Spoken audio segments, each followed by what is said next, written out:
సాయి భగవానుడి దివ్య అనుగ్రహాశీస్సులతో ఈ శుభదినాన స్వామివారి శతవర్ష జన్మదిన వేడుకల శుభ సందర్భంగా పుట్టపర్తి ప్రపంచవ్యాప్తంగా అద్భుతంగా వేడుకలు నడుస్తున్నాయి. అలాగే పుట్టపర్తిలో కూడా ఇవాళ మనం చూస్తున్నాం ప్రధానమంత్రి కానీ అలాగే రాష్ట్రపతి కానీ అందరూ ముఖ్యమంత్రులు అందరూ కూడా చాలా సంతోషంగా స్వామివారి జన్మదిన వేడుకల్లో పాల్గొన్నారు. అలాగే మన పఠంచెరువు సాయి మందిరంలో కూడా ఈ ఏకోజామున మహానగర సంకీర్తనలతో పాటు అలాగే శ్రీ సత్యసాయి సామూహిక వ్రతాలు కానీ మహానారాయణ సేవ వీధులకు చీరల పంపిణీ కానీ మధ్యాహ్నం నారాయణ సేవ సాయంకాలం స్వామివారి జన్మదిన వేడుకలు అంగరంగ వైభవంగా స్వామివారు జరిపించుకున్నారు.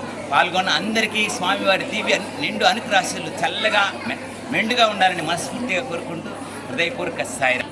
సాంస్కృతిక కార్యక్రమాలు స్వామివారి శతవర్ష జన్మదిన వేడుకల సందర్భంగా గత వారం రోజుల నుండి కూడా చేస్తున్నారు. ఇవాళ కూడా స్వామివారి పుట్టు పండుగ రోజు కూడా చాలా అద్భుతంగా స్వామివారి సాంస్కృతిక కార్యక్రమాలు నిర్వహించడం జరిగింది. అందరికీ కూడా హృదయపూర్వక సాయిరాం.